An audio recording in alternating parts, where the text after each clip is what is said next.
right. So everybody can see that? Yeah, so I'm going to talk about a study I did looking at a carbon capture plant in Texas and a direct air capture plant. And so I analyzed data from the two plants. Now, the first plant, well, so and the conclusion will be that both these plants resulted in really high carbon, not only carbon emissions, but air pollution emissions and costs. And so I compared a bunch of cases, and I'll discuss them.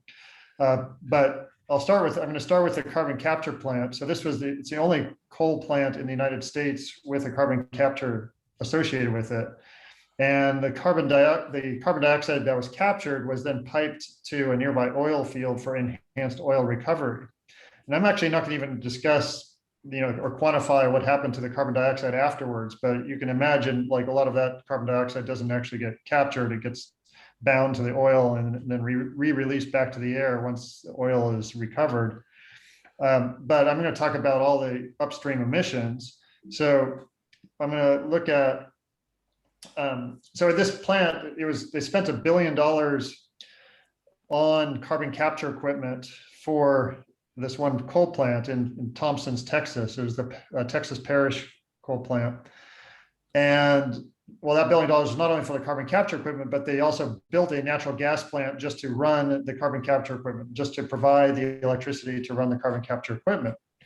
And I'm going to give you some data here and looking at the emissions over a 20-year and 100-year lifetime. And so I'll just kind of run through this for 3 different cases. Well, the first is with the coal plant with the actual carbon capture equipment powered by natural gas.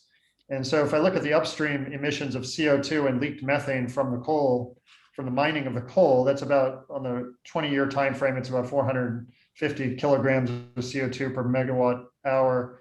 100-year time frame, it's about 237. Then there's the CO2 emissions from the coal plant itself. From the SDACCS, it's 930 in both cases over a 20-year and 100-year time frame. The carbon capture equipment, based on data, captured about 55% of the CO2 from the coal plant. So it's about 516 kilograms of CO2 per megawatt hour. But the natural gas plant, not only the burning of the CO2 from the gas plant, which was not captured, but also the upstream mining of the natural gas that required fossil fuels. That there was not only upstream emissions of CO2, but also leaks of methane from the mining process. So that was 367 kilograms of CO2 per megawatt hour in the 20-year time frame, and 283 over 100 years. Leak going back to the atmosphere. So if we subtract the captured amount 516 and the re-released amount 367, the net capture rate was 149 over 20 years and 233 over 100 years. And so the actual capture rate of the total emissions was from the coal plant was 931 plus 450. And of that, only 11% was captured over 20 years and 20% over 100 years. So you can see we're not getting anything close to a 90% capture rate. We're really only getting 11 or to 20% capture rate. Well, okay, so you might ask, well, what instead of using a natural gas plant, what if you used wind to run the capture equipment? Now, so I did these exact same analysis here, and the only difference is that there's no upstream emissions from the upstream mining of natural gas, the emissions from that, there's none of that. There's no natural gas combustion emissions. So that's 0. And so the net capture is, the amount captured is 516, but that's all still only 37% and 44% over a 100-year time frame of the total emitted by the coal plant and its mining. Now, but you might ask then, well, what if you use that wind instead to just replace the coal plant instead of to run the carbon capture equipment for that exact same coal plant? So that's the third case I looked at here. In this third case, I'll just run to the bottom. Instead of, well, if I go back here, you're over 20 years, when you're using wind to run the capture equipment, you're reducing 37% of the CO2. But if you actually replace 49 or 50% of the coal plant with wind, which is the exact amount of wind you would need to replace that percentage of the coal plant, well, then you're getting a close to 50% reduction of CO2 over 50 years and 100 years. So so the point is, with regard to CO2, you're much better off just using the wind to replace the coal plant. But that's actually only part of the story, because really we're interested in not only in the CO2, but in the air pollution and the cost. So this is really what you want to look at. This is showing all cases. On the left is the CO2 emissions, and on the right is the social cost differences. Now, so there's 4 cases. One is where you don't do anything if you look at the left graph, no carbon capture in use. All these colors represent different types of emissions. So the blue is the upstream coal, non-CH4 CO2 equivalent emissions. The orange is the coal upstream methane leaks and CO2 emissions. The red is the coal combustion emissions. Then the second graph, that's when you have natural gas powering the CCU equipment. And the yellow there is the natural gas CO2, and the purple is the natural gas upstream CO2 that's not methane, and the green is the natural gas methane upstream emissions. So you're getting some reduction of CO2 emissions with CCU powered by natural gas, but not a huge amount. If you go to wind, it's a little better. But if you just use wind to replace the coal, that's the best case. So right here, you can see right in terms of carbon dioxide, replacing coal with wind is going to be by far the best case in terms of social cost, but it's clearly the best case also in terms of carbon dioxide. Now on the right is the actual social costs.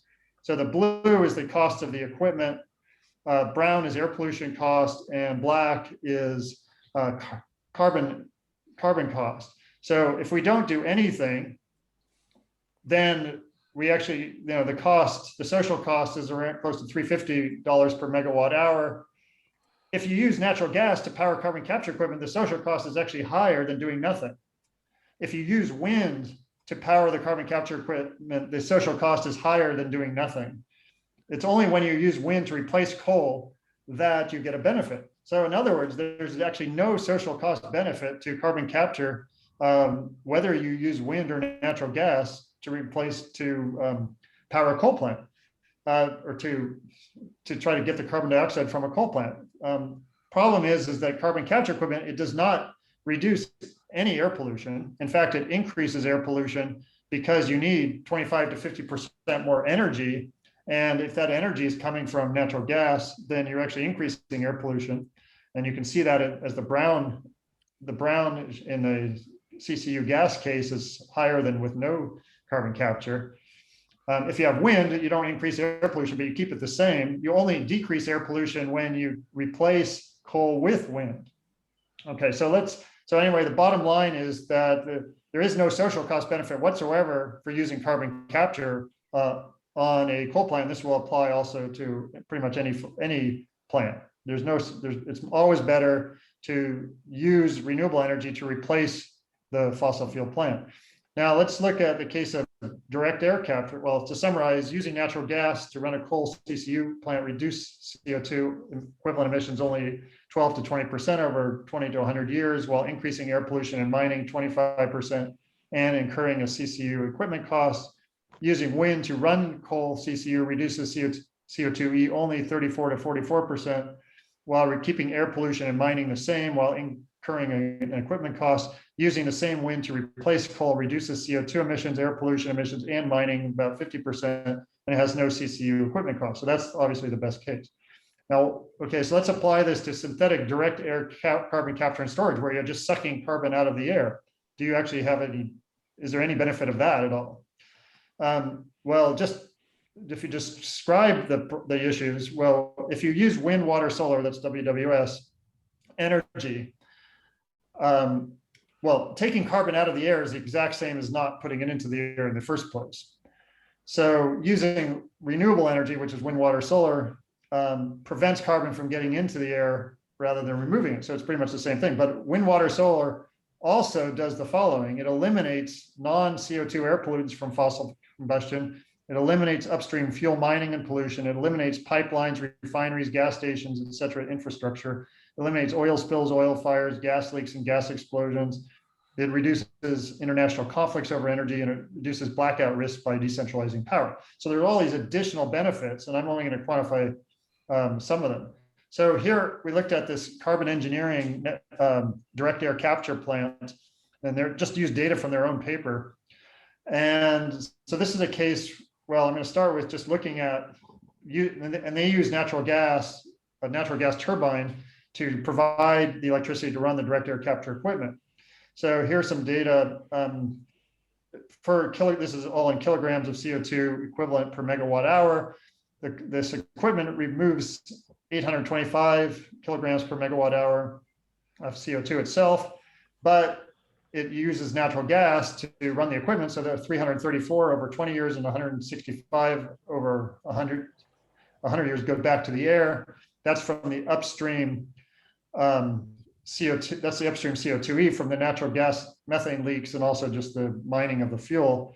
Then from the CO2 natural gas combustion, that's 404 over 20 years and 100 years going back to the air. So the net reduction is just the 825 minus 334 minus 404. So it's 87 or 11%, only 11% of the CO2 is actually captured over 20 years and 31% over 100 years. Now let's run through the same case when we use wind instead to power the capture equipment. So that's a little better. There we're reducing 825 and we're not returning anything back to the air. So it's 100%, well, 100% of what we removed stays removed. I mean, provided we're not even talking about what happens to the CO2 afterwards, let's just assume for now there's 100% capture. And I mean, 100% of it stays captured. So it's 825 kilograms of CO2 per megawatt hour, but this does not reduce any air pollution or mining of anything else. It doesn't reduce any other problem. And so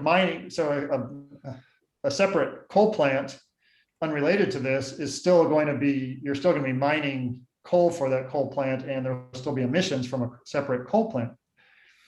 So let's say we instead took that wind energy we're using to run the direct air capture equipment, and we use it to replace part of a coal plant or replace a coal plant, because we're talking here per megawatt hour. So it doesn't matter what fraction, it's still a fraction of the coal plant we're replacing. If we use that same wind to replace a coal plant, we're reducing 1,380 kilograms of CO2 per megawatt hour. That's both the stack emissions plus the upstream emissions.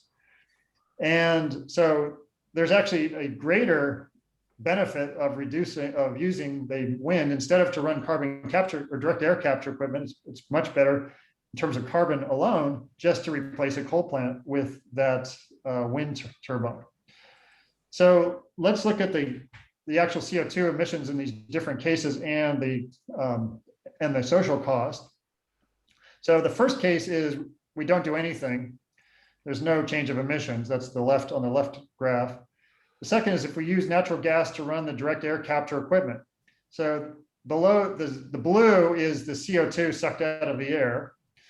The orange is the natural gas turbine CO2. The red is the natural gas upstream CO2, upstream methane CO2, and the purple, actually it says orange on the bottom, it should be purple, is the upstream CO2 emissions that's not from natural gas. Anyway, so you can see that there's, you don't have much benefit of using natural gas to run carbon direct air capture equipment. Now, the third case is just using wind to run the direct air capture equipment, and you get a certain amount of CO2 emissions. And the fourth case is where you have the green reduction. That's using the wind instead, the same amount of wind to then replace coal. And so you get more CO2 emissions. But let's look at the social cost. Now, this is the social cost. The no change case is where we just have that coal plant. So the brown is the air pollution emissions from the coal plant. Black is the CO2 emissions from the coal plant. And sorry, not emissions, but cost. Okay, so then the second case on the right is where we use natural gas to run direct air capture equipment. So the light blue is the cost of the natural gas turbine and the direct air capture equipment. The brown is the air pollution emissions still from the coal plant, which have now you have more air pollution, because not only do you have the air pollution from the coal plant, but you have air pollution from the natural gas plant, the natural gas turbine that you just used to run the capture equipment. And then the black is the CO2 cost, the cost of the CO2 emissions from the coal plant, less the cost savings from the CO2 that you remove from the air. And then finally, the third case, well, the third case is the same thing, but using wind to run the capture equipment. And then the fourth case is just using wind to replace the coal plant. You know, when you replace the coal plant, you eliminate all the CO2 and the air pollution emissions from the coal plant. And so, and the only cost is the wind turbine cost. So to summarize, you know, using direct air capture, natural gas or wind to power direct air capture is actually more expensive than doing nothing. And using wind to replace a coal plant reduces social costs compared with direct air capture by a factor of 10. In other words, there's a factor of 10 benefit of just using wind to replace coal than using wind to run carbon capture equipment, or direct air capture equipment in this case. Okay, so I guess that was this, well, that was, so that's to summarize, is that we found from the study that there's really no benefit whatsoever of using carbon capture for coal, or the same would apply to natural gas, and the same applies to direct air capture, whether it's powered by natural gas or wind, compared with just using wind to replace a coal, and the same would apply to natural gas or even a bioenergy plant. The thing is, people have never looked at all these other parameters, and so this is why there's this misconception that there's any benefit whatsoever for carbon capture. You know, if you ignore social costs, if you ignore air pollution costs, if you ignore the upstream emissions from mining, natural gas, and coal, then yeah, you'll get a different result, but that different result is misleading. And so really, it's necessary to account for all these factors when you're evaluating carbon capture. So just to summarize, a lot of this is, there's a paper on this. There was an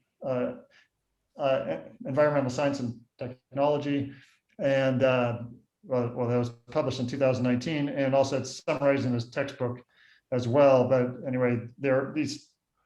This just summarizes different sources of information on, you know, using renewable energy instead of fossil fuels to power the entire world. So anyway, I'll leave with that, and hope to answer any questions if you have them later. Brilliant, thank you so much.